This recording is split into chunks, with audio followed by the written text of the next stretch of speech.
పెన్షన్లపై రగులుతున్న రాజకీయంలో కొత్త అంశాలు బయటకు వస్తున్నాయి. కేంద్ర ఎన్నికల కమిషన్ ఇచ్చిన ఆదేశాలు తమకు అనుకూలంగా మలుచుకోవాలని వైసీపీ చేస్తున్న ప్రయత్నాలు బెడిసికొట్టాయి.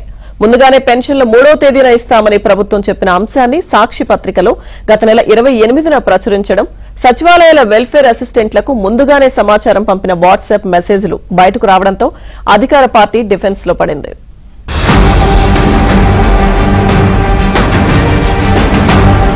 రాష్ట్రంలో పెన్షన్ల పంపిణీ వివాదంగా మారింది. ప్రతి నెల 1వ తేదీన రాష్ట్రంలో 65 లక్షల మంది పెన్షనర్లకు వాలంటీర్లు 1850 కోట్ల రూపాయలను పంపిణీ చేస్తారు. వృద్ధులు, వికలాంగులు, వితంతువులకు, ఒంటరి మహిళలకు పెన్షన్లు పంపిణీ చేస్తారు. ఎన్నికల ప్రవర్తన నియమావళి అమలులోకి రావడంతో కేంద్ర ఎన్నికల కమిషన్ సంక్షేమ పథకాల నగదు పంపిణీలో వాలంటీర్లను ఉపయోగించవద్దని ఆదేశించింది.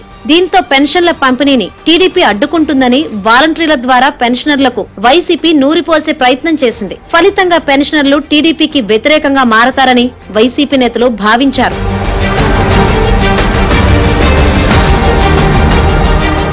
ఆర్థిక సంవత్సరం చివరి రోజులు కావడంతో ప్రభుత్వం వద్ద నిధులు పూర్తిగా అయిపోయాయి. అప్పులు తీసుకువచ్చి మరీ వైసీపీకి అనుకూలంగా ఉండే కాంట్రాక్టర్లకు డబ్బులు పందేరం చేసింది. చివరకు పెన్షనర్లకు ఇచ్చేందుకు డబ్బు లేకుండా పోయింది. ఈ విషయాన్ని ముందే గమనించిన అధికారులు పెన్షన్లు ఏప్రిల్ 3వ తేదీన ఇస్తామని ప్రకటించారు. సొంత పత్రికలో కూడా కథనాన్ని ప్రచురించారు. చివరకు సచివాలయాల్లో ఉండే వెల్ఫేర్ అసిస్టెంట్లకు కూడా వాట్సాప్ సందేశాలు పంపారు. ప్రస్తుతం ఇవన్నీ కూడా ప్రతిపక్షాల చేతికి చిక్కాయి. దీంతో అధికార పార్టీ డిఫెన్స్ లో పడింది. వైసీపీ చేసిన కుటిల ప్రయత్నాలు వారి మెడకు చుట్టుకోవడంతో ఆందోళనలో పడిపోయారు.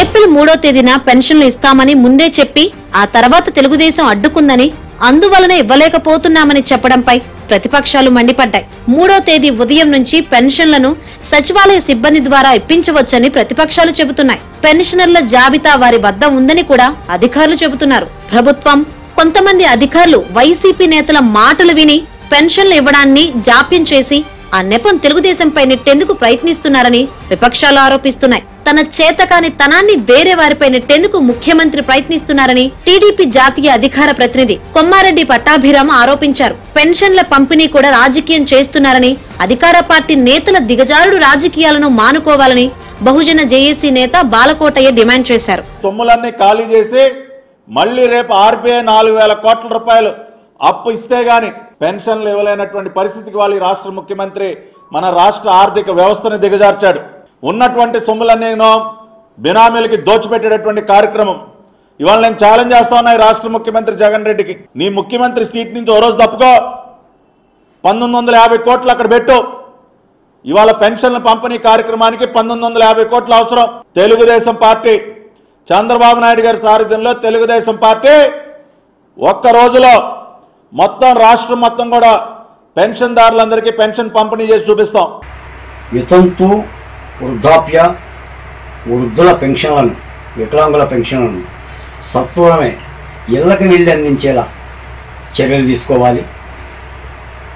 ఎన్నికల యొక్క ప్రక్రియను అడ్డం పెట్టి లేదా ఎన్నికల కమిషను వాలంటీర్లకు పెన్షన్లు ఇవ్వద్దు అన్న ఆదేశాలను సాగుగా చూపి ఈ వేసవి తరుణంలో వృద్ధులందరినీ కూడా కార్యాలయాలకు తెప్పించి ఇబ్బందులు పెట్టొద్దని చెప్పని అమరావతి బహుజన జేఏసీగా కోరుతున్నాం. వైసీపీ ప్రయత్నాలను తెలుగుదేశం అడుగడుగున అడ్డుకుంటుంది.